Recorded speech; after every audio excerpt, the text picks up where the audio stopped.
Hello, parents. Welcome to Teenager Tuesday. My name is Tisha. I am the student pastor at the Frisco East campus of Hope Fellowship Church. I am joined today with my friend, Michon. Michon has been coming to Hope for years now.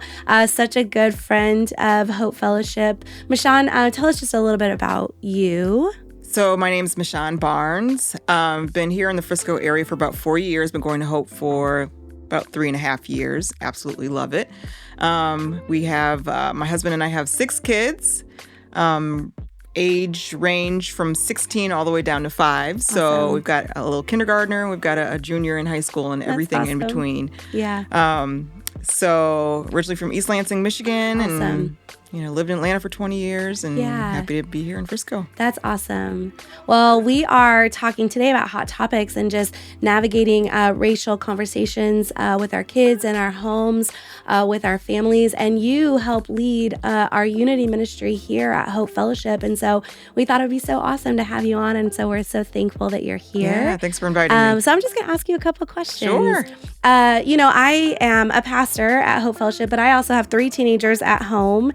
What are some thoughts? What are some tips? What are some things that you can tell me about having good conversations with my kids about racial stuff? Like, what are some good tips that you can give me, or how can I do this well? Sure.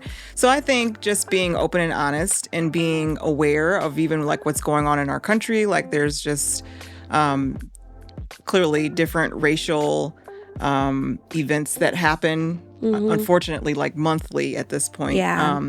But I think having conversations about that, about what's going on, about how it makes them feel, even, I think it's really important. And I think also sharing your feelings and like your upbringing and how you were raised to, and if you had these conversations and the importance of having these conversations, not only in terms of like child, to parent, but also amongst their friends as well. Absolutely. So, Yeah, I think that's good. I think, so many times as parents, we are supposed to be having tough conversations with our kids that can be hard to talk about, to get through. But if we are not having these conversations, then we're allowing someone else to shape the way our kids are thinking. And as Christ followers, like we want everything that our kids that they're learning, that hopefully they decide to, follow Jesus, that everything that they're viewing and seeing is through the lens of the Bible and what God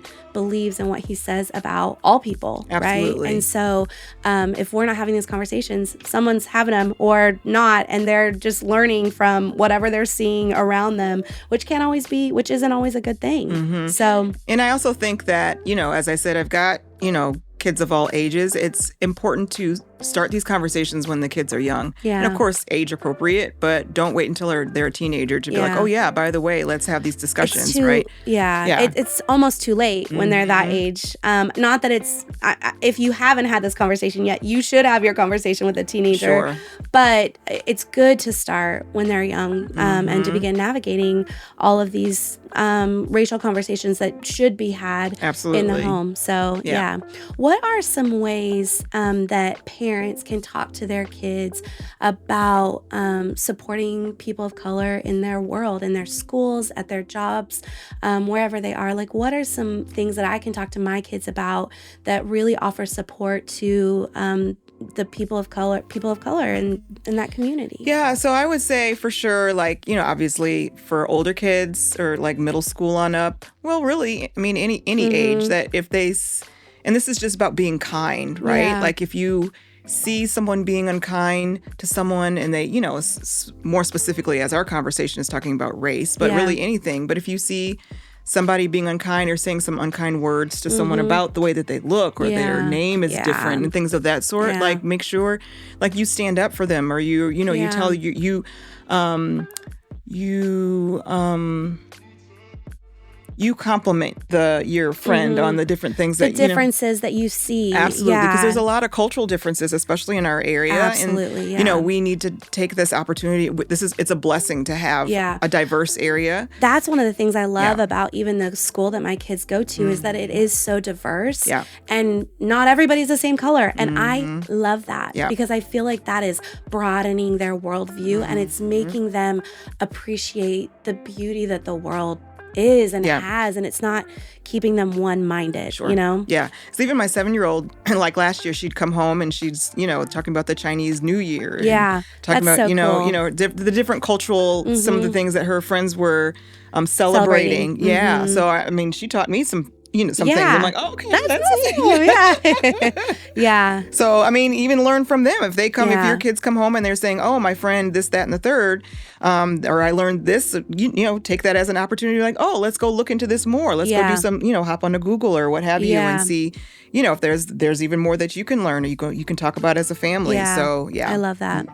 Are there things that are happening like in our community that we can do as a family together to support people of color? Sure. So there is an organization called the Frisco Inclusion Committee. They have a Facebook page. Okay. And they, update it throughout the year about different events that they're having. Yeah. So, coming up, they're having the Hispanic Heritage Month is coming up. So they're having a Hispanic Heritage Festival. Okay. And then in December, it'll be, I believe, their 3rd annual Kwanzaa celebration, which will be a lot of fun. And then, AAPI, American Asian and Pacific Islander month, I believe, is in May. And so they usually have some type of activity, around there. And then, with Juneteenth in the summertime, there's always a lot of activities going on, around that. So that's a lot of fun. Just lots of cool ways for us to learn and continue to educate ourselves on, different heritage cultures that we have in this area. Yep. And so that we can be able to celebrate with our friends who are celebrating different things throughout the year. Just like, we celebrate all of our stuff too, It's so fun to be able to celebrate together. I feel like that makes us, much more empathetic, maybe is a good word. To, our friends and people around the world. Yeah. And, as, and leading the Unity team here at Hope, we have something called the Cookies and Conversation, which, as you were saying, is the Unity Table. So the idea behind the Unity Table is every time there's a 5th Sunday during the year, you invite somebody who doesn't look like you to break bread and have conversation, create relationship. And so, I mean, what better way to do that than as a family, right? Invite a neighbor over, learn a little bit more about them. And then I also think that helps to as we're talking about having conversations with our kids and learning about different things, what a great way to do that, like firsthand. Like, let's invite somebody who doesn't look like us, who's not like us, to learn, more about them and their story, right? Everybody has a story. And so I would not only encourage that, not even just on a 5th Sunday, like, invite them anytime. Yeah. It's so important to just be creating relationships with people who are not like us. Because once again, it does build that empathy, right? Yeah. Because we want, like anything that happens with them, we want to have a better understanding for. Yeah. Why is it they're feeling this? Why are they hurting? Why are they?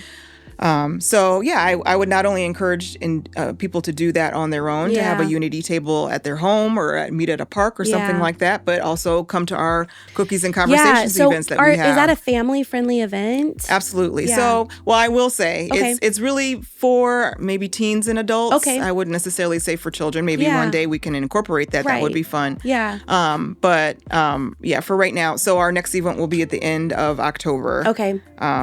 That will be the next 5th Sunday, so we're looking forward to that. Okay, awesome. And do people sign up for that on the website? Yep. There's announcements. And we have them all throughout the year, so if someone's listening to this like next year sometime, they can still go on to the Hope Fellowship website and see when the next one is and be able to sign up and come. And that's awesome. Yeah. Oh, cool, Michon. Thank you so much for joining us. Thank you. I think it's, we were talking even before we started this podcast and we started recording just how important it is to even begin the conversation in our home. Yeah.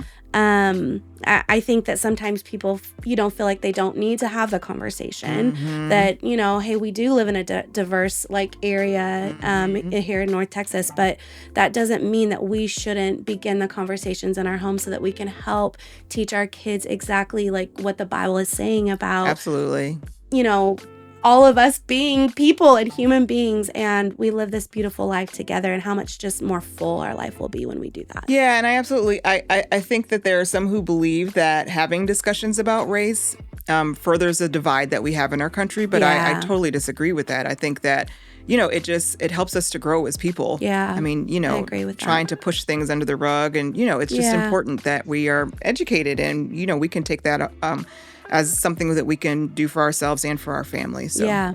I love that. Well, Michon, thanks so much again for coming on here. I know Mama Six, you're a busy lady, so I appreciate you taking the time to be here. Thanks for having me. Yes, for sure. Parents, thanks so much for tuning in with us today. Remember, you can do this. You're not alone. God is with you, and so are we. We will see you next time.